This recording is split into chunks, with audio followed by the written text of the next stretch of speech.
섬기는 하나님은 어떤 분인가? 하나님은 말씀하시는 분입니다. 요한복음 1장 1절에 태초에 말씀이 계시니라 그렇게 말씀하시고, 그 말씀이신 성자께서 빛이 있으라 하심으로 창조를 이루셨어요. 만약에 하나님께서 우리에게 말씀해 주시지 않으면 우리는 하나님이 어떤 분인가, 하나님의 존재에 대해서 알 수 없고 하나님의 거룩하신 뜻도 우리가 알 수가 없습니다. 그런데 그 거룩하신 하나님께서 세상을 만들고 아담을 만들어 놓고 과연 이 아담이 내 창조의 목적대로 사나 못 사나 이렇게 하나님이 가만히 이렇게 지켜보셨다면 인생이 참 얼마나 곤란할 뻔했습니까? 그런데 하나님께서 아담을 지으시고 찾아오셔서, 아담아, 내가 너를 만든 창조주, 너의 하나님, 너의 왕이다. 내가 너에게 이 모든 에덴을 다스릴 왕으로 너를 임명하마. 너는 온전히 잘 관리하고 온전히 나를 예배하는 나의 종이다. 이걸 가르쳐 주셨어요. 그리고 단 하나, 선악을 알게 하는 나무의 실과 하나만은 따먹지 말아라. 어떻게 따먹지 말아야 되는가? 하나님을 사랑함으로. 하나님을 사랑함으로. 그게 선악과를 따먹지 말라, 이게 금령이지만 긍정적인 명령으로 바꾸면 나를 사랑해라, 그 말입니다. 하나님을 사랑하면 하나님의 모든 계명들을 우리가 기쁨으로 지킬 수 있는 줄 믿으시기 바랍니다. 그래서 그리스도의 십자가의 대속의 사랑의 사도 바울은 그리스도의 그 넓은 사랑의 길이와 넓이와 깊이와 높이가 어떠함을 깨달아 알기를 원하노라, 그렇게 에베소 교회를 위하여 기도했고 우리로 하여금 그 기도를 붙들고 기도하라고 가르쳐 주셨는데, 그리스도의 사랑이 얼마나 정말 길고 넓고 높고 깊은지를 우리가 깨닫는다면 뜨거운 마음으로 주님을 사랑하고 아버지의 뜻대로 순종하며 살아가는 자녀들이 되는 줄로 믿으시기 바랍니다. 어떻게 믿고 어떻게 살아야 될지를 하나님이 이렇게 다 말씀해 주셨어요. 성경을 통해. 그래서 아담이 즉시로 범죄하자 살 길을 또 말씀해 주셨죠. 여자의 후손을 통한 구원을 말씀해 주신 하나님. 이 하나님, 참 하나님은 너무나 놀라우십니다. 도대체 하나님은 어떤 분이신데 창조하시고 창조함을 받은 인생이 하나님을 대적하고 거역하고 하나님과 똑같아지려고 반역을 한 거예요. 이를테면 대왕이신 하나님께 인간의 왕이 반역을 한 거예요. 그런데 하나님께서 그 인생을 멸하지 않고 다시금 살 길을 말씀하시는 그 하나님, 도대체 이 하나님은 어떤 분이신가? 성경에서 하나님의 존재, 성품 뭐 이런 것을 여러 가지로 여러 시간에 걸쳐 말씀드릴 수 있겠지만 짧게 하나님의 속성 세 가지를 말씀을 드린다면, 첫째는 여러분 생각하시는 것처럼 뜸을 좀 들이는 이유가 잊어버리지 말라고 그러는 겁니다.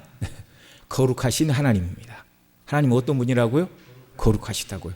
이 거룩하신 하나님이라는 이 속성 안에 하나님의 공의, 공평, 진리, 빛이신 하나님, 이런 것들을 다 묶을 수 있어요. 이제 세세하게 또 나눌 수도 있지만 크게는 하나님은 거룩하신 분입니다. 이제 거룩의 첫 번째 뜻이 무엇이죠? 구별입니다. 구별. 피조물과 구별. 그러니까 피조물과 달라요. 하나님은 존재 방식이 다르고 생각하는 방식이 다르고 성품이 다르고, 또 하나님의 성품 중 우리에게 조금 이렇게 나눠주신 성품들이 있죠. 이걸 도덕적인 품성, 또 상대적인 속성, 뭐 이제 여러 가지로 얘기를 합니다. 그런데 우리가 하나님께서 우리에게 주시지 않는 것들이 있어요. 이를테면 전지전능하심, 무소부재하심, 또 완전하심, 이런 건 하나님만 가지고 계신 속성입니다. 그러니까 이걸 이제 절대적 속성, 또 다른 말로는 비공유적 속성, 그렇게 얘기를 해요. 하나님과 우리가 공유할 수 없는 거. 우리가 나중에 예수님 믿음으로 구원받아 천국에 가면 하나님의 자녀이지만 우리가 모든 면에서 다 하나님처럼 됩니까? 그렇지 않아요. 천국에서도 사람으로서, 구원받은 사람으로서 하나님을 아버지로 부르며 살게 되는 거예요. 천국에서도 우리가 하나님처럼 전지전능하거나 뭐 무소부재하거나 그런 존재가 되는 건 아닙니다. 자, 이 거룩하신 하나님, 피조물과 무한히 구분되시는 거룩하신 하나님. 그 다음에 이제 거룩의 두 번째 개념이 성별입니다. 죄로부터 무한히 구별되신 하나님. 그 하나님을 거역하고 반대되는 것이 죄예요. 그러니까 하나님은 항상 거룩하시고 의로우신 그 하나님이십니다. 그러니까 하나님의 자녀된 저와 여러분들도 어떻게 살아야 돼요? 거룩을 추구하며 의롭게 살아가야 됩니다. 그것이 아담으로 얘기하면 선악과를 따 먹지 말고 하나님을 사랑함으로 그 계명을 지키며 살아가는 삶이었어요. 그런데 사람이 이 일에 실패하지 않았습니까? 그런데 여기 이제 두 번째 하나님의 속성이 또 우리에게 확 드러납니다. 자, 하나님의 두 번째 큰 속성 뭘까요? 사랑입니다. 사랑. 죄에 빠진 인생을 하나님께서 거룩과 공의로만 다루셨다면 더 이상 아담의 얼굴을 안 보시면 돼요. 그냥 죽이시고 지옥 보내시고 역사의 문을 닫으시면 됩니다. 그런데 그렇게 하지 않으셨어요. 여자의 후손을 통한 구원을 말씀하신 이유, 그러니까 맨 처음에 은혜 언약, 구속 언약을 하나님이 아담에게 주셨어요. 그런 의미에서 아담은 구원 받았습니까? 못 받았습니까? 구원 받았죠. 구원의 약속을 받은 첫사람입니다. 자, 이 놀라운 하나님의 사랑, 이 하나님의 사랑을 구약에서는 이내 뭐 이렇게 표현하는데 구약에서는 헤세드 그렇게 말합니다. 신약에서는 아가페 그렇게 말을 하고, 이 헤세드라 그 말은, 헤세드의 사랑은 갚을 길 없는 사랑을 말하는 거예요. 어떤 사랑을요? 갚을 길 없는 사랑. 이 신약에서 아가페, 뭐 신약에서 사랑이란 말, 친구 간의 사랑은 필레오, 그 다음에 그 이제 친구 간의 우정을 말하는 것이죠. 필레오. 그 다음에 뭐 남녀 간의 그런 사랑을 에로스 이렇게 말하지만, 하나님이 죄인을 사랑하신 이 사랑은 이제 아가페 이렇게 부르잖아요. 이건 조건이 없는 사랑, 무조건적인 사랑. 그러니까 이 세상에서 굳이 아가페는 아니지만 아가페와 제일 비슷한 사랑을 꼽자면 부모가 자녀를 값없이 사랑하는 그런 사랑이 아가페 사랑을 조금 흉내낸 것이다, 이렇게 말씀드릴 수 있습니다. 제가 첫날 그 말씀을 드리다가 6.25가 끝나고 다리 밑에 새벽에 선교사님이 이제 아침이 되어 성탄절 예배를 드리러 가는데 다리 밑에 애기 우는 소리가 들려서 가봤더니 엄마는 얼어 죽고 그 엄마가 애기 옷, 치마, 저고리 다 벗어서 이렇게 애기를 쌓아놓고 엄마는 쌀랑하게 쉬고 애기는 살아 있더라, 그 말씀을 드렸는데, 여러분 그게 바로 조건 없는 사랑이죠. 그 엄마가 뭐 내가 죽을지도 모른다는 생각을 했겠죠. 이러다가 이 밤에 이러다가 딱 잠이 들면, 그런 생각을 못했는지도 모르지만 어쨌든 나는 춥고 고생하고 어찌 되든지 내 이 어린 자식은 살려야 되겠다라는 이 마음. 여러분 남의 자식 같으면 이 엄마가 그렇게 했겠어요? 모를 일이죠. 그러나 내 자식이니까 추위를 아랑곳하지 않고 그런 사랑을 베풀었을 것입니다. 그러나 여러분 기억하십시오. 이 세상에 넘치는 어머니의 사랑, 이 세상에 넘치는 아버지의 모든 사랑을 다 합해도 하나님께서 당신의 외아들을 죄인인 저와 여러분을 위해 내어주신 하나님의 구약의 갚을 길 없는 헤세드, 신약의 무조건적인 이 아가페의 사랑보다 큰 사랑은 없다는 사실을 기억하시기 바랍니다. 저와 여러분은 너무나 큰 사랑을 받고 오늘 이 자리에 앉아 있는 거예요. 그러니까 정말 어떤 사람이든지 불우한 환경에서 예수님을 믿은 사람이라 불우한 환경에서 이렇게 살아가, 나는 정말 인생이 쓸모없는 인생이야, 잘못 태어났어. 뭐 우리나라 그 초기 현대 소설 중에 오발탄이라는 그런 소설이 있죠. 자기는 잘못 태어났다 뭐 이렇게 생각을 해서 낙심하고 그러는데, 정말 어려서 부모 사랑을 못 받고 또 불우한 환경에서 자라났다 할지라도 이 예수님 만나면, 아들을 보내신 하나님의 사랑을 깨닫게 되면 이 사람이 받았던 모든 인생의 연약과 허물과 상처는 다 치유받고 성령께 이 사람을 온전히 새롭게 하사 그리스도의 사랑을 충만히 깨닫고, 오히려 사람에게는 사랑을 받은 적이 없지만 하나님의 사랑을 다른 사람에게 나누어주는 사람으로 하나님께서 바꿔주시는 줄 믿으시기 바랍니다. 우리 성도님들은 다 사랑과 자비가 이렇게 넘치시는 분들이지만, 혹시 누가 나더러 참 저분은 사랑이 없어 그런 얘기를 누가 한다면 이제 잘못 봐서 그렇겠지만, 여러분들은 그런 생각을 해야 됩니다. 하나님의 사랑을 제게도 부어주옵소서. 하나님의 사랑을 깨닫게 해주시고, 저도 하나님이 나에게 베푸신 이 사랑을 베풀고 나누고 살아가는 이런 삶이 되도록 은혜 주시기를 원합니다. 자, 그 다음에 또 하나님의 속성의 세 번째, 우리에게 베풀어 주신 영광스러운 속성의 세 번째를 따지자고 그러면 하나님은 신실하신 하나님이에요. 하나님은 어떤 분이라고요? 신실하신 하나님. 그분은 거룩하셔서 죄로 용납할 수 없지만 동시에 사랑이시라 우리가 지옥 가는 것도 하나님은 원치 않으세요. 그래서 우리의 죄를 그 아들에게 대신 담당하게 하심으로 죄인인 우리를 의롭다 하셔도 하나님의 거룩하심에 조금도 해가 되지 않는 완전한 방식으로 우리를 구원하시는 이 구원 사역을 하나님이 끝까지 이루어 가시는 신실한 하나님이라는 사실을 감사하시기 바랍니다. 우리 인생들은 초지일관이 됩니까? 잘 안 됩니까? 인생은 연약해서 초지일관이 잘 안 돼요.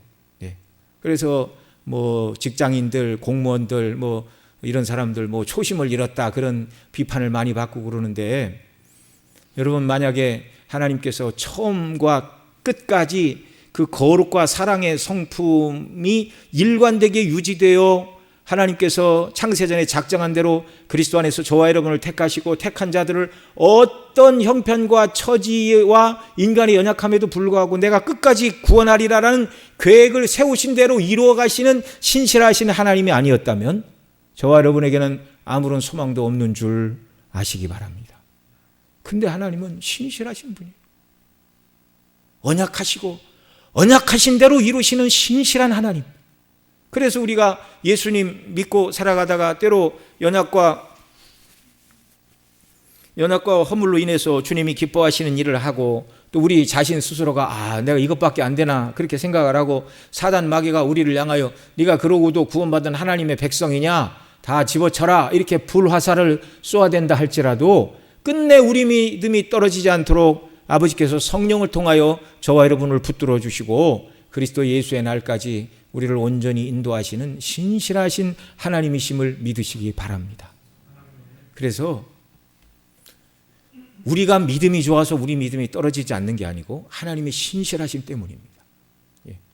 욥이 그 수많은 고난 가운데서도 끝까지 믿음을 잃지 않았던 것은 욥이 낙심하기 전에 하나님이 그에게 당신의 영광을 나타내 주셨어요. 저와 여러분 모두에게도 하나님께서 신실하심이 날마다 공급되어 우리가 지치고 힘들고 낭망하기 전에 주께서 저와 여러분에게 날마다 긍휼의 은혜를 베풀어 주시기를 원합니다.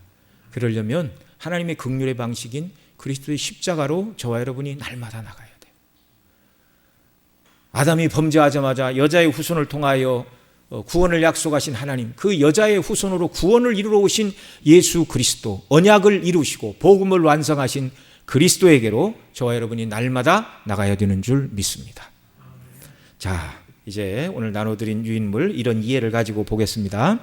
다윗 언약, 아담의 타락 후에 주신 여자의 후손을 통한 구속의 언약부터 노아, 아브라함, 모세까지 내적으로 연결된 언약들의 연속성과 각 언약들이 앞선 언약에 의존한다는 것, 백성과 땅에 속한 약속들이 점차 확대되는 것을 우리는 계속 살펴보고 왔습니다.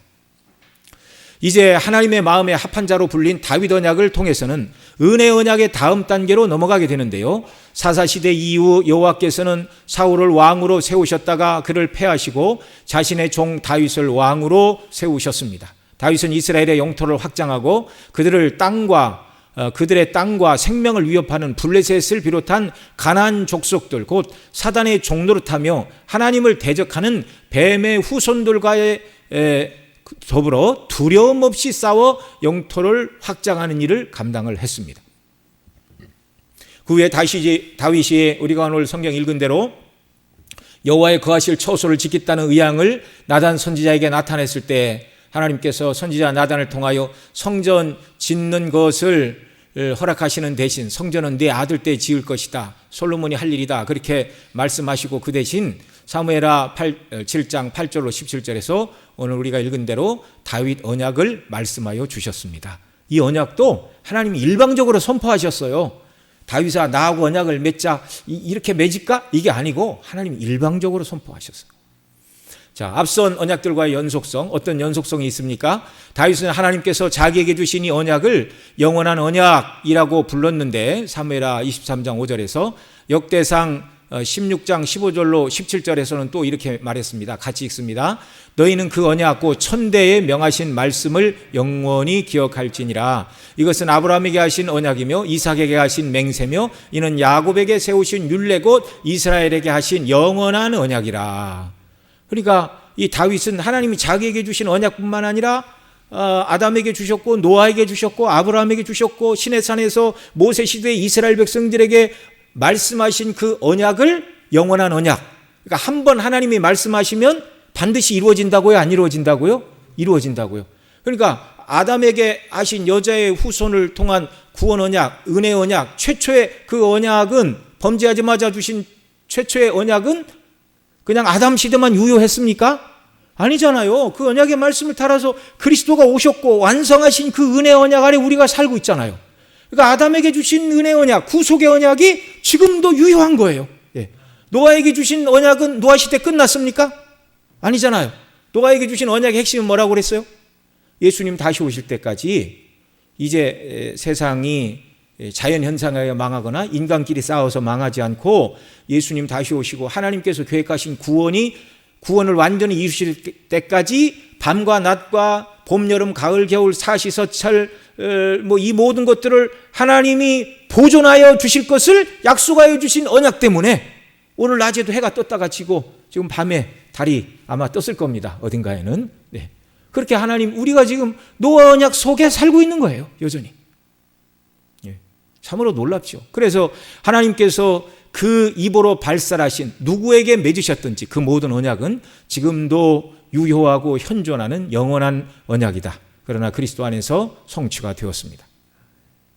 자, 아담에게 주신 여자의 후손을 통한 구원의 약속도 반드시 이루어질 언약이고 그 언약이 노아에게는 이 언약이 이루어지도록 세상을 창조하신 모습대로 보존하여 주신다고 하신 영원한 언약이며 아브라함에게는 가나안 땅이 상징하는 천국의 그 후손들로 상징되는 예수 그리스도를 믿게 될 이방인들도 포함하여 구원하시되 언약을 맺으실 때 쪼개진 고기 사이를 타는 횃불로 홀로 지나심을 통하여 그 구원을 이루시되 그 모든 책임을 아브라함 네가 지나가라 네가 책임져라가 아니라 타는 횃불로 홀로 지나신 여호와 하나님께서 언약하신 대로 내가 이룰 것이다.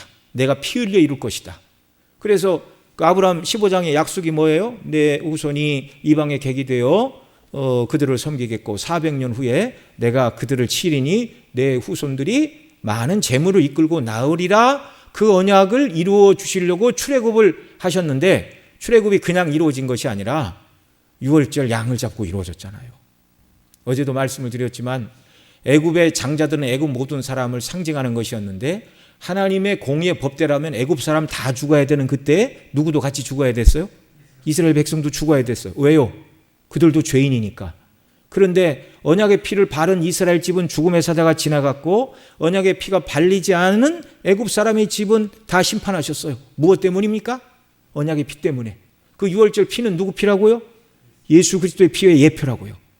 그러니까 하나님께서 당신의 아들을 장차 십자가에 내어주실 그 피를 바라보고 애굽에서 그 백성을 끄집어내시는 거예요. 당신의 아들의 피로 끄집어내신 겁니다. 오늘 저와 여러분의 구원도 마찬가지입니다. 자, 아브라함에게 하신 약속을 이루시려고 애굽에서 구원하실 때 6월절 어린 양의 피를 통하여 구원하시고 시내산에서 나는 너희의 하나님이 되고 너희는 내 백성이 되리라 언약하여 주셨지요. 그리고 이 언약이 다윗에게 주신 언약을 통하여 더 높아졌는데 이 모든 언약이 하나님께서 반드시 이루실 영원한 언약이라는 말입니다. 자, 이제 백성에 대한 약속, 어떤 약속이 주어졌는가? 다윗 언약을 통하여 여호와께서는 자기 백성을 적들로부터 보호하시기로 하셨습니다. 사무엘하 7장 10절 같이 읽죠. 시작.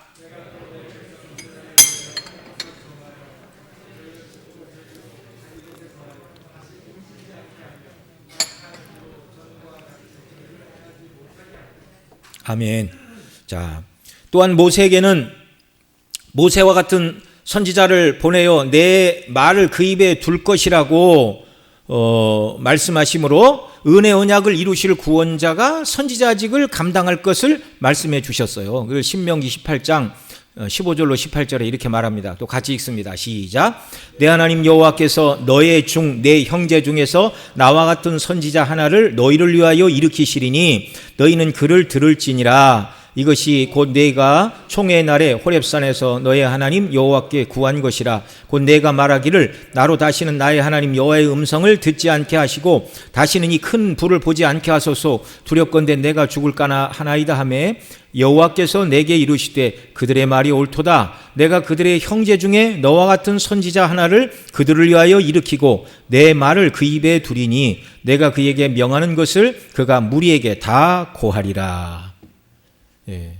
그러니까 이 모세를 통하여 하나님은 이 구속을 이루실 구원자가 선지자직을 감당할 것이다. 모세와 같은 선지자직을 감당할 사람을 보내신다고 말씀을 해 주셨습니다. 그래서 새 언약을 완성하신 예수님이 바로 이 선지자직을 감당하시어 하나님의 거룩하신 뜻을 완전하게 우리에게 드러내 주셨어요. 예. 그 산상수훈에서는 구약의 계명들의 정신을 바르게 설명해 주셨고 뿐만 아니라 십자가에 죽으시고 부활하시는 사건을 통하여 구속의 방식이 무엇인가를 우리에게 완전히 드러내 주셨습니다. 자, 뿐만 아니라 다윗에게는 그 후손이 여호와의 집을 건축할 것과 하나님께서 그 나라의 위를 견고케 하실 왕이 나실 것을 오늘 우리가 읽은 사무엘하 7장 13절에서 이렇게 말했습니다. 저는 내 이름을 위하여 집을 건축할 것이요 나는 그 나라 위를 영원히 견고케 하리라는 말씀을 주셨습니다. 그러니까 성전을 건축할 자는 1차적으로 솔로몬이나 참 성전을 완성하실 분은 다윗의 후손으로 오신 예수님. 예. 그러니까 이제 백성에 대한 약속을 주시되 그 언약 아래 있는 모든 일반적인 백성들을 하나님이 되고 내가 그들을 지킨다 이렇게 말할 뿐만 아니라 이 언약을 백성에 관한 약속 중에 이 언약을 이룰 구속자도 함께 말하고 있는데 모세를 통하여서는 그분이 선지자직을 감당할 것을 말씀해 주셨고 지금 다윗을 통해서는 바로 하나님의 구원을 이루실 구속자가 왕으로 올 것이다. 저는 내 이름을 위하여 내 집을 건축할 것이요 나는 그 나라 위를 영원히 견고케 하리라 라는 말씀을 통해서 다윗의 후손으로 왕이 날 것을 구속주가 왕으로 오실 것을 이렇게 말씀하고 있는 거예요.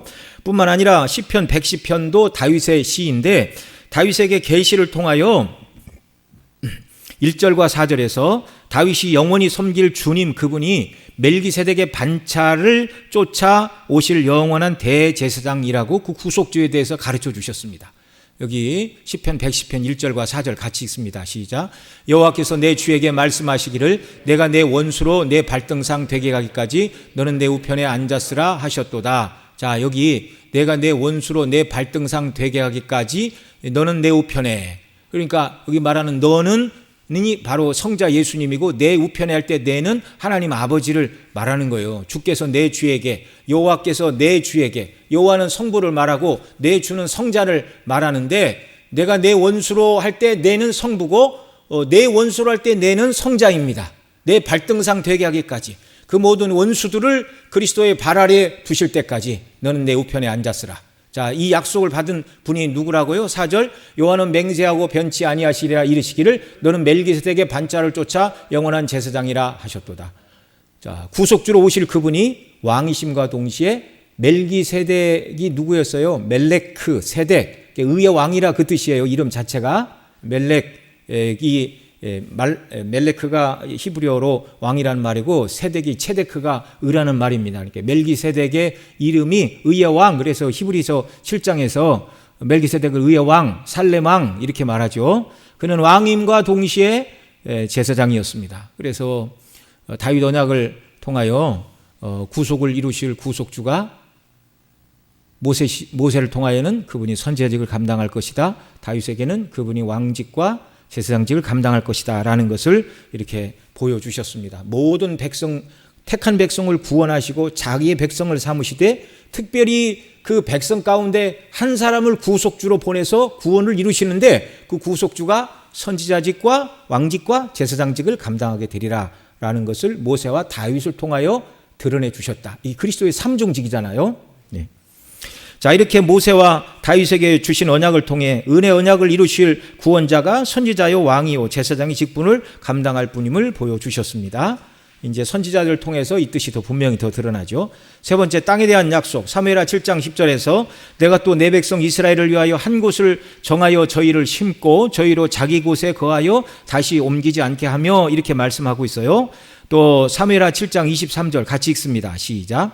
땅에 어느 한 나라가 주의 백성 이스라엘과 같으리이까 하나님이 가서 구속하사 자기 백성을 삼아 주의 명성을 내시며 저희를 위하여 큰 일을, 주의 땅을 위하여 두려운 일을 애굽과 열국과 그 신들에게서 구속하신 백성 앞에 행하셨사오며 라고 땅에 대한 약속, 주의 땅, 당신의 백성을 구별하시고 그 땅에 들어가게 하신다. 이건 다 상징이에요. 그 땅은 천국을 상징하는 것이고 그 백성은 천국의 백성을 상징하는 것인데, 이건 일반적인 언약 백성이고 그 백성 가운데 한 사람을 구속주로 보내서 이 일을 이루게 할 것이다. 그분이 바로 예수 그리스도입니다. 언약을 요약한 약속은 사무엘하 7장 24절에 기록되어 있습니다. 성경 구절 같이 읽죠. 주께서 주의 백성 이스라엘을 세우사 영원히 주의 백성을 삼으셨사오니 여호와여 주께서 저희의 하나님이 되셨나이다. 자, 하나님이 우리의 하나님 되시고 우리가 그의 백성이 되는 마지막 모습이 성경 어디라고 말씀을 드렸죠? 요한계시록 21장 22장 새하늘과 새 땅. 그때에는 하나님께서 우리를 자기의 백성 삼으사 함께 거하신다는 말의 그 영광스러운 의미가 무엇인가를 완전히 실현해 주는 바로 그때라고 말씀을 드렸습니다. 어제 제가 수박씨하고 수박 비유를 들었던 예가 바로 그것입니다. 이 수박의 조그마한 씨, 수박을 한 번도 보지 않은 사람이 이 씨를 땅에 심을 때는 과연 이게 자라서 무엇이 될까 이렇게 하지만, 본 적이 없는 사람이 수박을 키워서 이만한 열매 딱 잘랐더니 속이 빨갛고 달고 과즙이 많아서 무더위에 더위를 식혀줄 그 수박을 먹을 때 그 이 수박씨 하나가 그런 수박이 나올 줄 생각이나 했겠어요? 여러분, 오늘 우리가 이 말씀을 읽으면서 하나님이 우리의 하나님 되시고 우리가 그분의 백성이 되어 우리가 여호와의 장막에 함께 거하여 영원토록 영생을 누리리라. 이 동양의 개념에 있어서 낙원, 무릉도원 들어보셨죠? 동양의 낙원의 개념은 무릉도원인데 굳이 설명을 하자면 배부른 게으름의 세계입니다. 들어보셨어요? 어떤 사람이 산에 나무하러 가서 막 복숭아꽃이 뼈 있는 아름다운 집에 막 아리따운 여인들이 이렇게 환영을 하는지 뭣도 모르고 뭐 가서 뭐 어떻게 밥 좀 한 그릇 먹을 수 있습니까? 그랬더니 들어오시라고 그래서 거기서 뭐 며칠 밤을 지나고 집 생각이 나서 가봤더니 부인은 없고 손자만 있더라. 못 들어보셨어요? 들어보셨죠? 예. 이게 동양 사람들이 생각하는 낙원의 개념이에요. 배부른 게으름의 세계. 거기 뭐 맛있는 음식이 있고 노래하는 여인들이 있고 그러지만 거기에 무슨 공의가 있습니까? 그리스도의 사랑이 있습니까? 영원하신 존귀하시고 전지전능하시고 거룩하시고 그런 하나님이 안 계시잖아요. 그러니까 이 사람들이 수상적으로 생각할 때 낙원 천국 그러면 좋은 것도 한두 번이지. 여러분, 어떤 영화를 제가 어떤 영화인가는 생각이 안 나는데 어떤 피서지에서 어떤 사람들이 이렇게 맨날 점심때 되면 그 최고로 비싼 랍스타를 먹어요. 그러니까 몇 번 보여주는데 첫날은 그냥 눈이 반짝반짝하고 그냥 입술을 다시면서 막 먹던데 일주일 열흘 나오니까 막 집어 던지더라고요. 집어 던지더라고요. 여러분, 천국은 그런 나라라고요? 그런 나라 아니라고요? 그런 나라 아니라고요. 왜요? 무한하시고 영화로우시고 우리 머리와 개념으로 끝까지 따라잡을 수 없는 만왕의 왕이시고 완전하시고 거룩하신 하나님이 주인이 되시어서 그 하나님의 영광과 거룩과 사랑과 성품을 우리가 천국에서 날로 새롭고 또 새롭게 하나님을 닮아가고 배워가고 우리를 구원하신 구속의 영광을 찬미하며 기뻐하며 그렇게 지내게 되는 날인 줄 믿으시기 바랍니다. 그러니까 이제 인간의 말로 바꾸자면 세상에서는 이해를 할 수가 없어요. 랍스타를 처음 보고 맛있게 먹던 그 첫입 그 느낌 그 기분으로 영원토록 잔치에 참여하게 된다. 정말 목마른 사람이 여름철 수박을 한 입 딱 베어 물고 갈증이 사라지던 그런 느낌과 그 행복감이 영원토록 계속되는 곳이고 가면 갈수록 진해지는 곳이 천국이다. 그렇게만 개념적으로 이해를 하시기 바랍니다. 그 어떻게 인간의 연약한 말로 천국을 다 설명을 하겠어요. 우리가 경험해 보지 않았는데. 보고 온 사도 바울도 인간의 말로 이룰 수가 없더라 그렇게 얘기를 했고, 사도 요한도 보여주신 대로밖에 쓸 수밖에 없는 그 완전한 천국, 이 나라에 저와 여러분 모두가 마음을 온통 빼앗기는 역사가 있기를 바랍니다. 이것만이 참 소망이에요. 다섯 번째, 언약에 대한 확장된 이해. 각 언약은 앞선 언약을 구현하는데 다윗 언약에서 첫 번째 백성에 대한 언약의 확장은 이스라엘의 적들로부터 쉼과 화평의 초점이 맞추어져 있습니다. 사무엘하 7장 10절로 11절 같이 읽죠. 내가 또 내 백성 이스라엘을 위하여 한 곳을 정하여 저희를 심고 저희로 자기 곳에 거하여 다시 옮기지 않게 하며 악한 유로 전과 같이 저희를 해하지 못하게 하여 전에 내가 사사를 명하여 내 백성 이스라엘 다스리던 때와 같지 않게 하고 너를 모든 대적에게서 벗어나 평안하게 하리라. 자, 그 땅에 그 백성을 보내시되 누구도 해할 수 없는 평안과 안전을 하나님이 다윗에게 약속하셨는데, 아담이 실패한 에덴에는 유혹자 사단이 있었습니다. 뱀이 있었습니다. 새늘과 새 땅에는 그런 것들이 있나요? 없나요? 없어요. 우리 해할 자가 하나도 없고 우리는 완전히 성화되어 죄의 어떤 유혹도 받지 않고 완전한 상태에서 하나님을 섬기며 하나님이 누구신가를 배워가며 영광을 누리며 살게 될 것입니다. 두 번째, 다윗 언약을 통하여 확장된 개념은 다윗의 영원한 왕권과 연결하여 내 왕위가 영원히 견고하리라 이렇게 말씀해 주셨어요. 과거 아브라함과 약속하실 때는 그의 후손 가운데 왕이 일어날 것을 말했죠. 창세기 17장 6절 같이 읽습니다. 내가 너로 심히 번성케 하리니 나라들이 내게로 쫓아 일어나며 열왕이 내게로 쫓아나리라 하셨는데 그 왕권이 다윗을 통하여 이루어질 것임을 말씀해 주셨습니다. 자, 그 다음 두 번째, 크게 선지자들 통하여 어떤 언약을 주셨는가. 북이스라엘이 주전 720여 년 아수르에 의하여 망하고 남쪽 유다는 주전 586년에 바벨론에 의하여 두 나라가 다 망했습니다. 그리고 그 땅에 거하던 북이스라엘의 10지파, 남쪽 유다와 베냐민 지파가 대부분이 어떻게 됐어요? 다 포로로 끌려갔어요. 북이스라엘이 망하고는 아수르 왕이 이주정책을 폈습니다. 그러니까 그 땅에 살던 유대인들은 다른 곳으로 옮기고 다른 곳에서 살던 사람들을 그 땅으로 이렇게 다시 심고, 남아있는 사람과 새로운 사람들이 이렇게 피가 섞여가지고 이제 사마리아 사람들이 된 거예요. 그래서 훗날 유대인들이 그 사마리아 사람들과 상종을 안 한 것은 그들이 피가 섞여서 정결한 유대인 혈통이 아니었기 때문에 그런 것입니다. 그 다음에 유대인들이 다 포로로 끌려갔어요. 그러니까 하나님의 약속이 뭐였어요? 땅과 백성이었잖아요.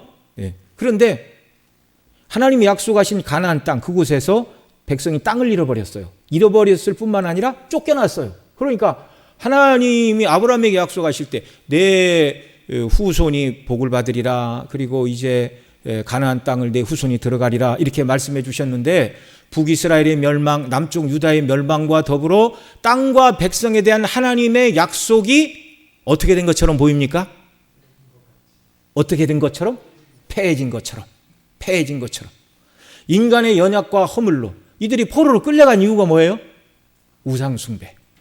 그들의 죄로 말미암아 오늘 우리가 계속 그 주일 낮 시간에 지금 첫 언약이 실패한 내용들, 우리 이제 34장 돌아오는 주일에는 언약 갱신에 대해서 말씀드린다고 미리 말씀을 드렸는데, 그때처럼 그들이 우상 숭배하여 하나님과 언약을 깬 것처럼 가나안 땅에 들어가서도 그 백성들이 우상 숭배를 함으로 말미암아 하나님이 이방인의 손에 그들을 다 찢어 곳곳에다 흩어놓으셨어요.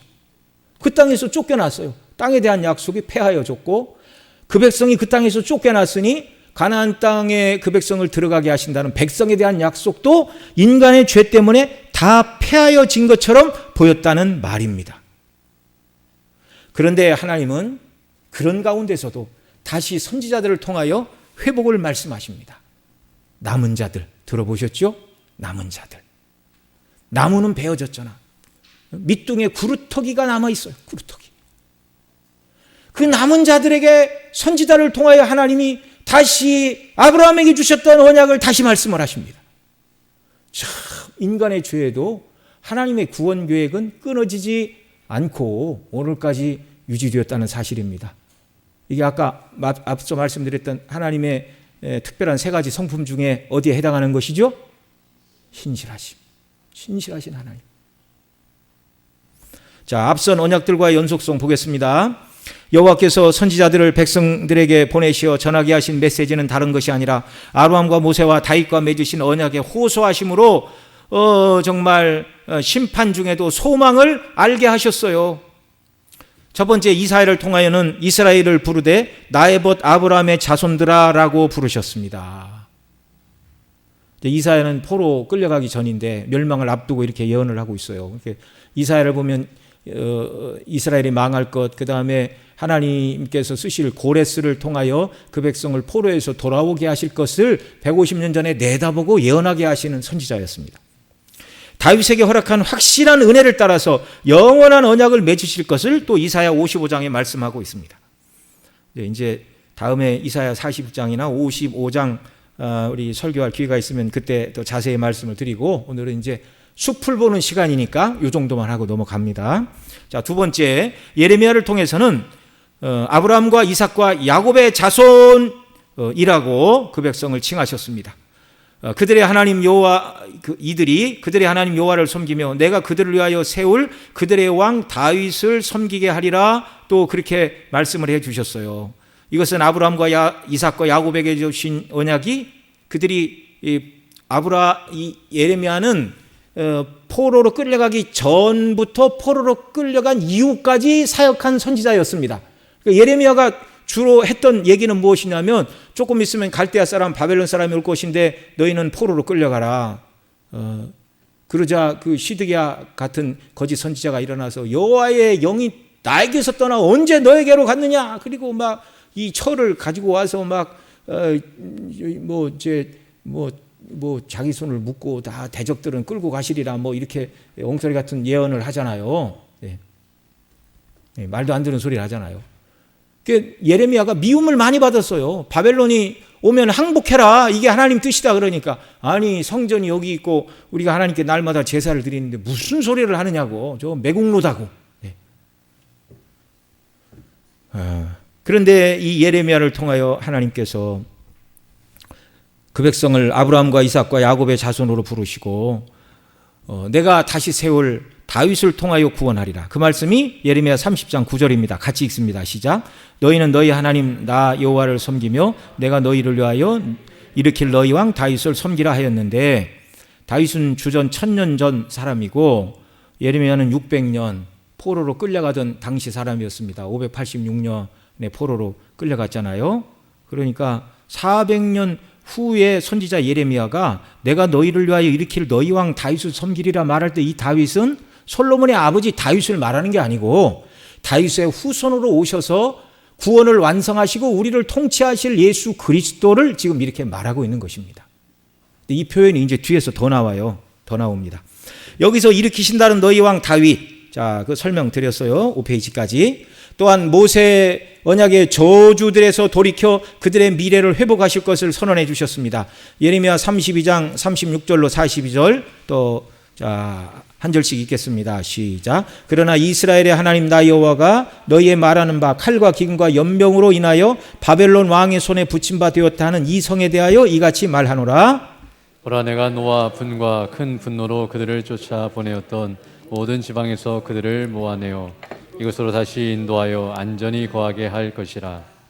그들은 내 백성이 되겠고 나는 그들의 하나님이 될 것이며 내가 그들에게 한 마음과 한 돌을 주어 자기들과 자기 후손의 복을 위하여 항상 나를 경외하게 하고 내가 그들에게 복을 주기 위하여 그들을 떠나지 아니하리라 하는 영원한 언약을 그들에게 세우고 나를 경외함으로 그들의 마음에 두어 나를 떠나지 않게 하고 내가 기쁨으로 그들에게 복을 주되 정령이 나의 마음과 정신을 다하여 그들을 이 땅에 심으리라. 나 여호와가 이같이 말하노라. 내가 이 백성에게 이 큰 재앙을 내린 것 같이 허락한 모든 복을 그들에게 내리리라. 아멘. 자, 예레미야를 통하여 너희가 우상을 숭배하고 나를 버림으로 칼과 기근과 연병을 인하여 고난을 당했고 바벨론 왕의 손에 붙임받아 이 성에서 다 끌려나갔지만, 그러나 내가 분노로 쫓아보냈던 그 땅에서 너희들을 모아 다시 이 땅으로 돌아오게 하겠다. 남은 자를 통한 구원을 말씀하셨어요. 그들의 나라가 망하고 포로로 끌려갈 때는 하나님께서 아브라함과 이삭과 야곱과 다윗에게 주신 그 모든 언약이 폐하여진 것처럼 보였는데 그렇지 않단 말입니다. 여러분, 고대 시대에 포로로 끌려갔다가 다시 돌아온 나라가 있어요? 없어요. 다 동화되었어요. 어떻게 포로된 땅에서 돌아옵니까? 아니, 출애굽이 하나님의 역사가 아니면 그게 가능한 일이었어요? 가능하지 않은 이야기였어요. 바벨론 땅에서 포로에서 다시 돌아오는 일이 하나님의 은혜의 역사가 아니면 그것이 가능한 일이었습니까? 불가능한 일이었어요. 불가능한 일. 처음에도 두 번째도 이스라엘이 한 것이 아무것도 없어요. 처음에는 모세를 통하여 10가지 재앙을 치시고 하나님 그 백성을 인도해내셨다면, 두 번째 출애굽인 바벨론에서 그 백성을 인도하실 때는 하나님께서 고레스를 통하여 바벨론을 무너뜨리고 고레스를 감동하사 이스라엘 백성을 다 돌려보내라 명하심으로 재물을 쌓아서 그 백성을 아무것도 안 했는데 때가 되자 돌려보내시는 하나님이신 줄 믿으시기 바랍니다. 왜요? 아브라함에게 하신 약속, 다윗에게 하신 약속, 인간이 범죄하자마자 여자의 후손을 통하여 구원을 말씀하신 은혜 언약을 이루시려는 하나님의 신실하심이 역사 속에 그렇게 나타났다는 말입니다. 여러분, 놀랍게도 신명기 28장에 보면은요, 가나안 땅에 들어가기 전에도 하나님께서 너희가 그 땅에 들어가 우상을 숭배하면 너희가 그 땅에서 쫓겨갈 거야. 이걸 이미 하나님이 모세 시대에 말씀해 주셨어요. 모세와 더불어 언약하신 하나님이 이걸 이미 말씀해 주셨어요. 이 말씀이 만약에 모세 오경에 기록되지 않았다면 사람들은 하나님의 구원 계획에 대해서 하나님이 실패했다 그럴지 모릅니다. 그런데 하나님은 처음부터 출애굽 그 당시부터 너희가 가나안 땅에 들어가 어느 정도 살다가 포로로 끌려갈 거야. 그걸 이 28장 여기 말하고 있어요. 여기 다 읽으면 좀 많으니까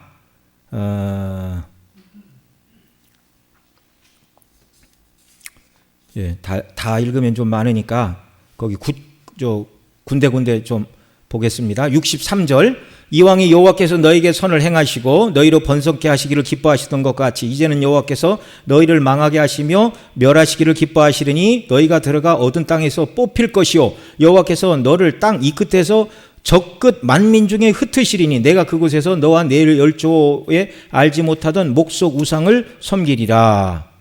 내 열국 중에서 내가 평안함을 얻지 못하며 내 발바닥에 쉴 곳도 얻지 못하고 죄로 인하여 포로로 끌려가 노예 생활할 것을 말씀하는 것이죠. 오직 여호와께서 거기서 너희 마음으로 떨고 눈으로 쇠하여 정신을 산란케 하시리니 내 생명이 의심나는 곳에 달려갈 것 같아서 주야로 두려워하며 내 생명을 확신할 수 없으리라. 그 종살이로 말미암아 포로로 끌려가고 큰 고난을 당할 것을 하나님이 말씀해 주고 계십니다. 그런데 그뿐만이 아니라 신명기 30장에 가면 그 포로된 땅에서 하나님이 회개하는 그 백성을 다시 돌아오게 하실 것을 모세 시대에 이미 말씀해 놓으셨어요. 우리는 일이 벌어져야 이게 이런 일이 하나님의 섭리 가운데 벌어졌구나라는 것을 알게 되는데, 하나님은 모든 역사를 처음부터 끝까지 동시에 다 보십니까? 안 보십니까? 그런 하나님이신 줄 믿으시기 바랍니다. 그런 하나님이 보시는 중에 저와 여러분도 보시는 줄 믿으시기 바랍니다. 네. 우리에게 믿음을 주시고 믿음이 떨어지지 않도록 신실하게 우리를 붙드시고 보존하시는 하나님의 은혜의 역사. 자, 포로에서 돌아올 것을 신명기 30장 1절로 8절에서 예언해 놓고 있어요. 여기 한 절씩 같이 읽습니다.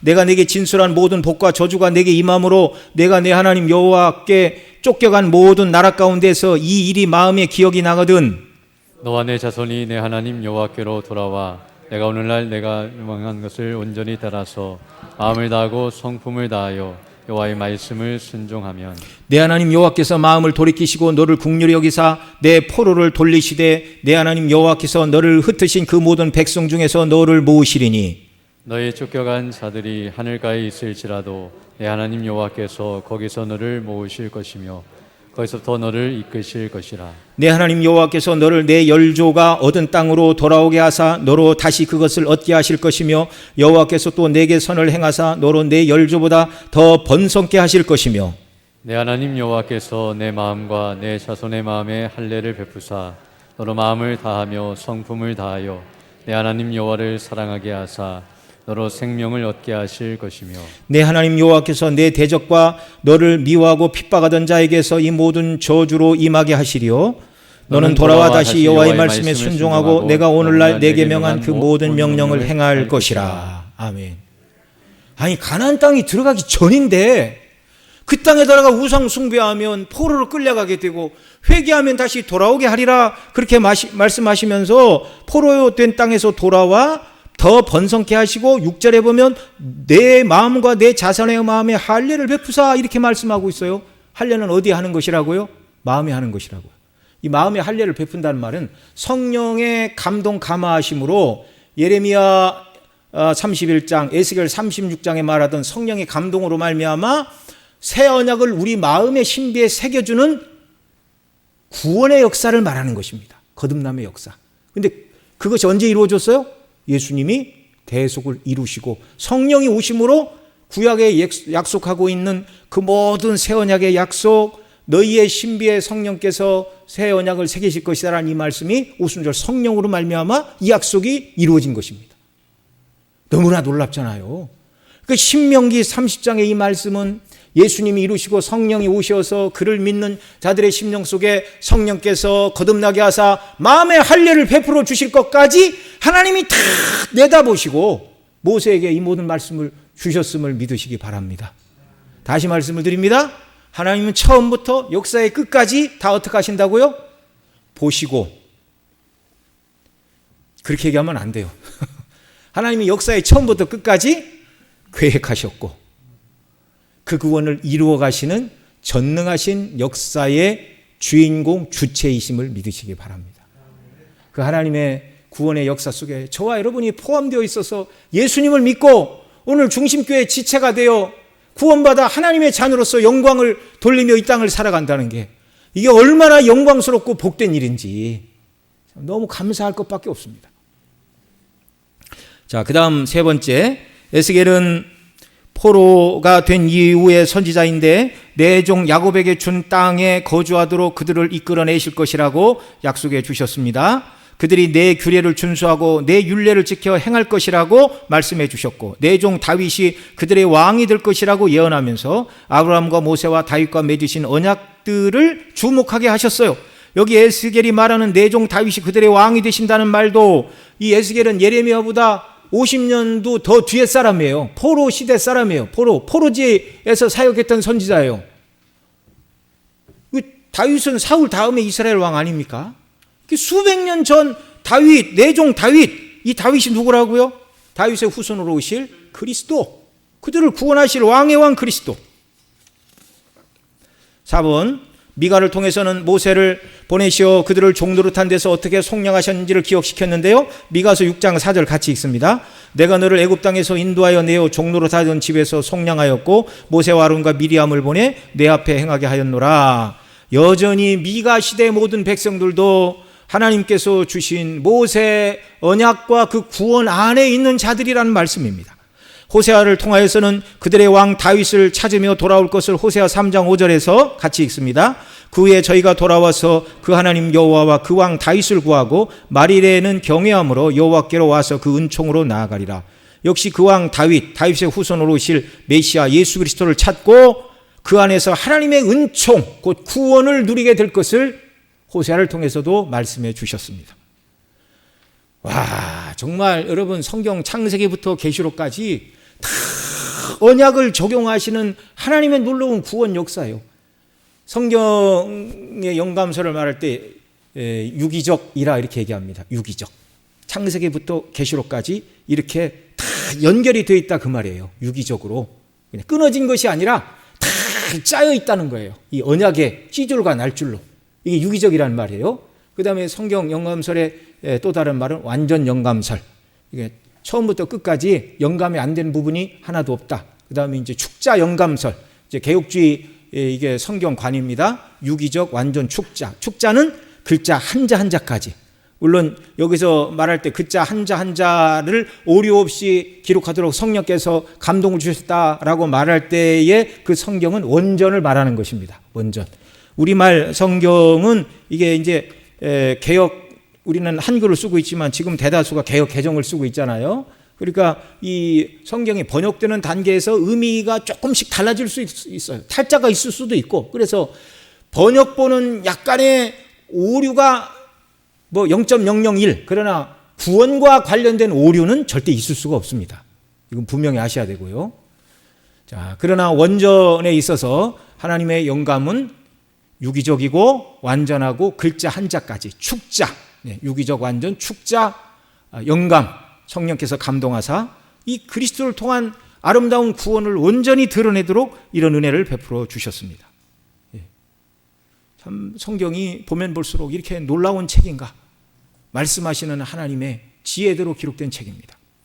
크게 두 번째, 백성에 대한 약속. 선지자를 통하여 주신 백성에 대한 약속은 어떻게 나타났습니까? 백성에 대한 약속은 일반적인 후손과 그 후손 안에 있는 특별한 개인을 상세히 열거하면서 다윗 언약을 확대하고 있는데, 다윗 언약을 말씀을 드릴 때도 일반 백성을 하나님이 내 백성 삼으시고 나는 그들의 하나님이 되리니 이렇게 말하고, 특별한 한 후손, 모세에게는 선지자로, 그 다음에 다윗에게는 왕과 제사장으로 특별한 후손을 보내실 것이다. 그 후손이 구속을 이룰 구속자라는 말입니다. 자, 백성에 대한 약속, 일반적인 후손들, 먼저 에스겔 37장에 보면 하나님께서 에스겔 포로 시대 선지자라고 그랬죠. 그에게 골짜기에 가득한 뼈의 환상을 보게 하셨어요. 그 뼈들이 살겠느냐? 주께서 아시리이다. 명하라 그러자 하나님의 말씀대로 하자 뼈가 붓고 힘줄이 붓고 살이 오르고 이렇게 피부가 온전해지고 그 골짜기의 마른 뼈다귀들이 군대를 이루는 이 환상을 보았습니다. 그 마른 뼈다귀는 지금 포로로 끌려가 다 죽은 것 같은 이스라엘을 상징하는 것이었어요. 하나님께서 때가 되면 다 죽은 것 같은 그 이스라엘 가운데 택한 백성들을 일으키사 군대로 만드시겠다는 바로 그 예언을 보여주신 것입니다. 두 번째, 호세아. 거기 호세아 1장 10절 같이 읽죠. 이스라엘 자손의 수가 바다의 모래 같이 되어서 그들에게 이르기를 너희는 내 백성이 아니란 그곳에서 그들에게 이르기를 너희는 살아계신 하나님의 아들이라 할 것이니라 하셨는데요. 이는 영적인 이스라엘 자손의 수가 바다의 모래와 같이 많아질 것인데 내 백성이 아니라 한 그곳에서, 로 암미라 한 그곳에서 내 백성 암미라 부르실 것인데, 자, 하나님을 버리고 우상을 숭배한 이스라엘의 회복과 또 하나님께서 내 백성이라고 부르실 수 없는 이방인 가운데 하나님의 아들들을 일으키실 그 약속을 말씀한 것입니다. 우리가 그리스도 밖에서는 로암미였어요. 하나님의 백성이 아니었어요. 그리스도 안에서 우리가 하나님의 백성, 암미, 내 백성, 히브리어로 내 백성, 로는 부정형 아니다 그 말이에요. 세 번째, 아모스를 통해서는 에돔의 남은 자와 내 이름을 일컫는 만국을 소유하는 하나님의 백성에 대해 말씀하고 있습니다. 이는 하나님의 백성들이 이방인 가운데서 나올 것을 아모스 선지자를 통하여 예언하여 주신 것인데, 사도행전 15장 17절에 주의 형제 야고보가 이렇게 말했어요. 이는 그 남은 사람들과 내 이름으로 일컬을 뭘 받을 이방인들로 주를 찾게 하려 함이라 하셨으니, 그러면서 이방인들도 예수님을 믿음으로 구원 얻는다는 것을 예루살렘 교회가 확장할 때 그 예루살렘 교회의 의장격이었던 예수님의 동생 야고보가 바로 이 아모스 9장 12절을 인용하여 내 입으로 일컫는 만국 백성이 주를 찾게 하신다 하셨으니 그 말씀이 응했다. 유대인이 아닌 이방인도 오직 예수님 믿음으로 구원받아 하나님의 백성이 된다라는 것을 인쳤습니다. 요엘 2장 28절에서 내가 내 영을 만민에게 부어주리니 이렇게 말씀하고 있는데요. 오순절에 그 일이 성취되어 베드로 사도가 사도행전 2장에서 설교를 하였고, 또 이방인 지역에 사도 바울이 가서 복음을 전할 때 그곳에도 성령이 내리는 이런 놀라운 역사가 일어났습니다. 그 다음 다섯 번째로, 이런 일이 가능하려면 하나님께서 이방인들로 아브라함의 계열의 양자로 받아들이시는 일이 있어야 되는데, 아브라함과 다윗의 후손 중에 탁월한 한 구속자가 나와야 이 일이 가능했습니다. 이것을 에스겔 34장 23절에서는 이렇게 말해요. 같이 읽습니다. 내 종 다윗이라 그가 그들을 먹이고 그들의 목자가 될지라. 여기 에스겔 다윗보다 450년 후의 인물이라고 말씀을 드렸죠. 여기서 말하는 내 종도 예수 그리스도를 말하는데, 오직 예수님을 통해서 이방인들이 하나님의 양자로 받아들여질 것을 에스겔 선지자가 그들의 목자가 되리라는 말로 표현을 하고 있습니다. 여섯 번째, 이사야는 다윗의 보좌에 앉으실 유일한 분께서 그분이 누군가? 평강의 왕이 되실 것이며 그분의 이름은 전능하신 하나님이시나 왕이시며 정복자이시며 또한 이 종께서는 이사야 2장 53장 고난받는 종의 노래 여러분 잘 알고 계시잖아요. 그가 찔림은 우리의 허물을 인하며, 자, 많은 사람의 죄를 담당하시면서 우리의 허물 때문에 찔림을 받게 될 것을 선언해 주셨습니다. 바로 한 구속주, 왕이요 제사장이요 선지자로 오셔서 구원을 이루실 그 구속주가 우리의 죄를 대신해서 찔림을 당하실 것을 말씀해 주셨습니다. 자, 이 언약을 이루실 구속주가 행하실 일들이 무엇인가? 앞으로 오실 다윗의 후손은 한 선지자요. 앞서 신명기 18장 15절 모세가 여호와께서 너희 가운데 내 형제 가운데 너희를 위하여 나와 같은 한 선지자를 일으키시리니 라고 말할 때 모세에게는 구속자가 선지자의 모습으로 올 것을 말씀해 주셨고 다윗에게는 어떤 모습이었다고요? 왕과 제사장. 그 다음에 이제 특별히 존귀하신 기업물을 자로 이 구속을 이루실 구속주를 기업물을 자로 구약 성경이 말을 하고 있어요. 구약에서 기업물을 자라는 히브리어는 고엘인데 영어로는 리디머입니다. 들어보셨어요? 미국에도 보면 리디머 처치가 많이 있어요. 이런 이름을 쓰는 거. 리디머, 구속주. 그 뜻은 되사는 사람, 도로 찾는 사람, 속전, 값을 주고 뭔가를 사는 것을 속이라고 그래요. 속을 바치는 사람이라는 뜻이 리디머, 구속자요. 히브리어로 고엘, 기업물을 자, 우리말 성경으로. 구속자 곧 고엘은 형제와 삼촌이나 조카와 같이 가까운 혈연 관계에서 이 고엘의 사역을 감당했습니다. 자, 어떤 경우 가난하고 연약한 친척을 구하기 위하여 값을 지불할 능력이 있어야 했는데 구약에서는 이 고엘 구속주 리디머 기업물을 자가 행해야 될 네 가지 의무를 말씀하고 있어요. 자, 이 구속주 리디머 누구에게 하냐면 우리를 구원하신 예수 그리스도를 말하는 것입니다. 그분은 왕과 제사장과 선지자로서 오셨을 뿐만 아니라 우리의 고엘로 예수 그리스도께서 오셨어요. 자, 보겠습니다. 첫째, 노예와 학대에 자신을 판 친척의 목값을 지불해야 했습니다. 레위기 25장 47절로 55절 같이 읽죠. 한 절씩 읽습니다. 너희 중에 우고하는 이방인은 부요하게 되고 그 곁에 사는 너희 동족은 비난하게 되므로 너희 중에 우고하는 그 이방인에게나 그 족속에게 몸이 팔렸으면 팔린 후에 그를 속량할 수 있나니 그 형제 중 하나가 속하거나 삼촌이나 사촌이 구속하거나 그 근족 중 누구든지 속할 것이요 그가 부요하게 되면 스스로 속하되 자기 몸이 팔린 해로부터 희년까지를 그 산자와 계산하여 그 연수를 따라서 그 몸의 값을 정할 때에 그 사람을 섬긴 날을 그 사람에게 고용된 날로 여길 것이라. 만일 남은 해가 많으면 그 연수대로 팔린 값에서 속하는 값을 그 사람에게 도로 주고 만일 희년까지 남은 해가 적으면 그 사람과 계산하여 그 연수대로 속하는 그 값을 그에게 도로 주며. 그러니까 희년이 멀었으면 많은 값을 내고 희년이 가까웠으면 값을 적게 내도 된다 그 말이에요. 주인은 그를 매년의 싹군과 같이 여기고 너의 목전에서 엄하게 부리지 못하리라. 그가 이같이 속하지 못하면 희년에 이르러 그와 그 자녀가 자유하리니. 함께 읽습니다. 이스라엘 자손은 나의 품꾼이 됨이라. 그들은 내가 애굽 땅에서 인도하여는 내 품꾼이요 나는 너희 하나님 여호와니라. 이스라엘 백성은 내 백성이니까 영원히 종을 삼을 수 없다.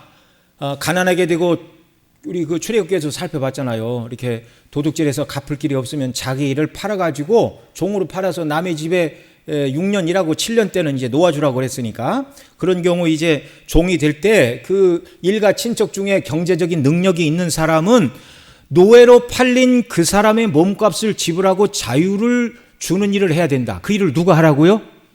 고엘, 기업물을 짜, 고엘. 예. 근데 아무도 자기를 위하여 삼촌이나 사촌이 없다. 그러면 이제 기업물을 자가 없는 것이죠. 그건 참 안타깝죠. 예.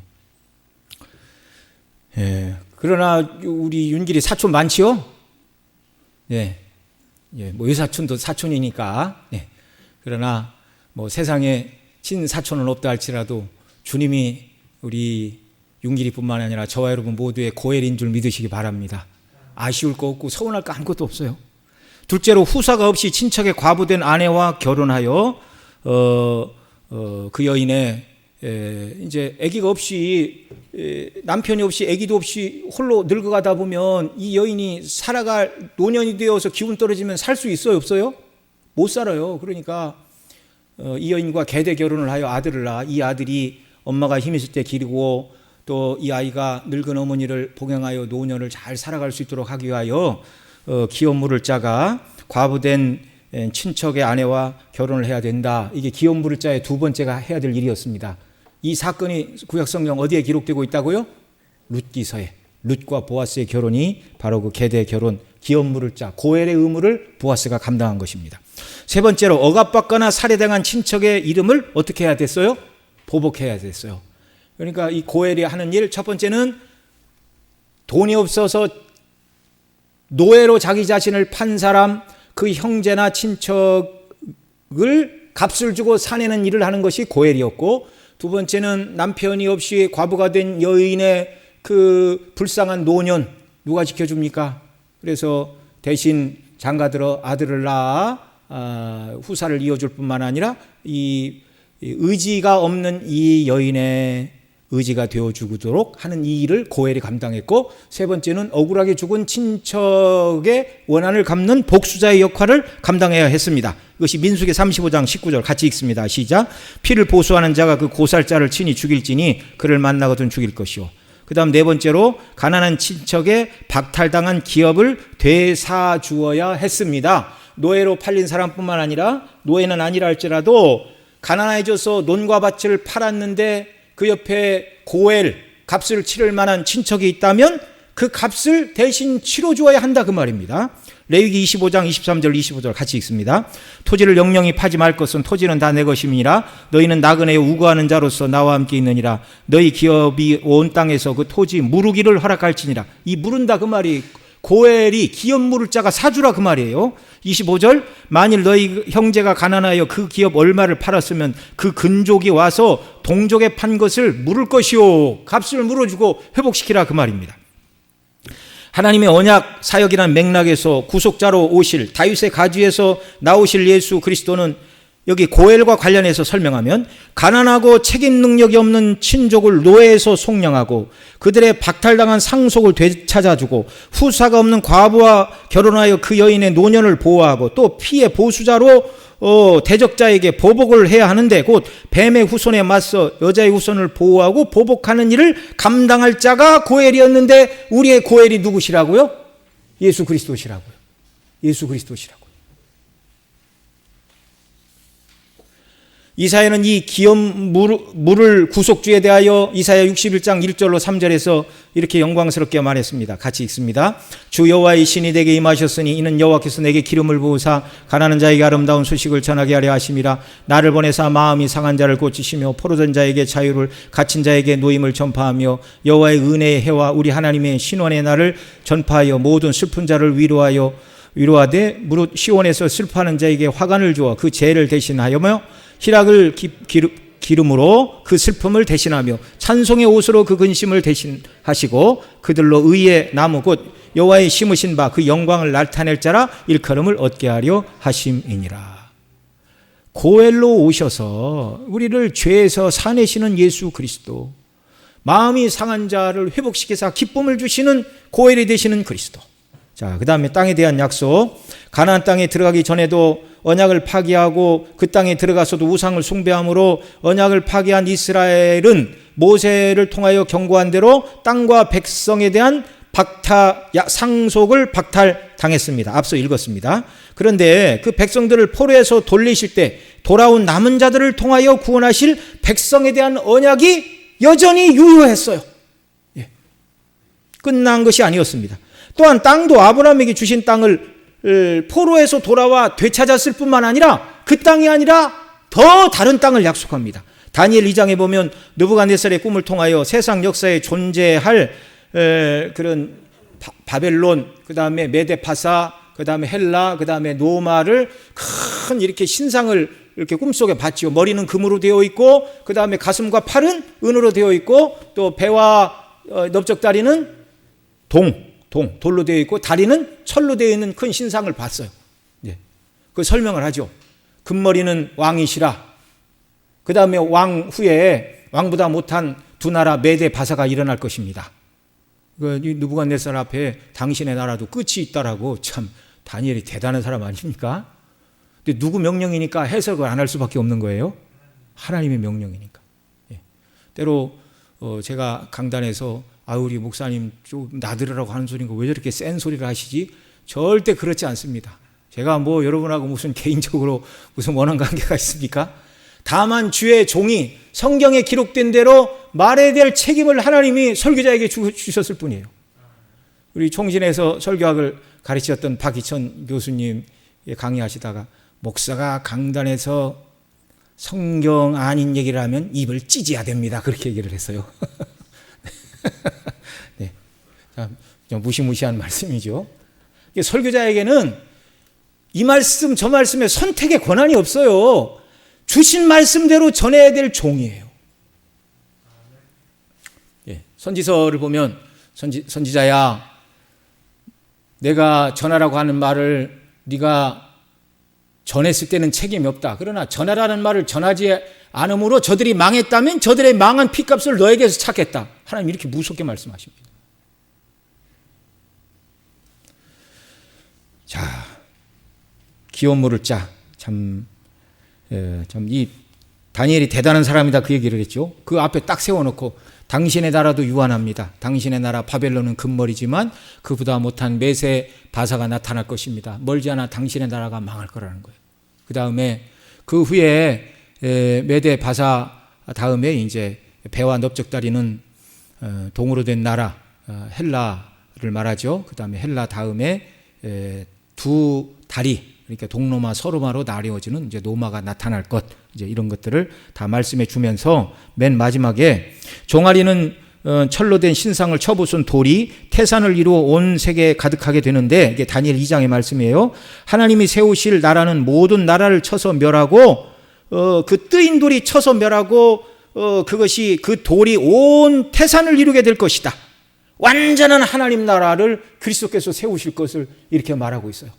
땅에 대한 약속이 가나안 땅이었고 포로로 끌려갔지만 다시 돌아오게 하신다라고 말할 때 이 다니엘은 포로기 때 선지자 아닙니까? 가나안 땅만 줄 것이 아니라 완전한 태산을 위를 그리스도께서 이루실 그 나라를 그렇게 약속을 해 주신 것입니다. 자, 그 성경 구절은 말씀드렸으니까 읽은 것으로 하고요. 그 다음 12페이지 봅니다. 언약을 요약한 약속. 자, 이제 다 끝나가네요. 연합과 교제에 대한 언약의 약속은 선지서들에 자주 발견이 되죠. 나는 내 하나님 여호와라, 너는 내 백성이라고 여러 번 반복해 말씀을 해 주셨습니다. 하나님께서는 선지자를 통하여 은혜 언약, 구속 언약을 말씀하시면서 그 나라는 온 땅에, 그 백성은 만민 중에 구속자를 통하여 구속하실 것을 말씀해 주셨습니다. 이 일은 다윗의 가지에서 오실 다윗의 자손 예수 그리스도를 통해서만 이루어질 일이었습니다. 아멘.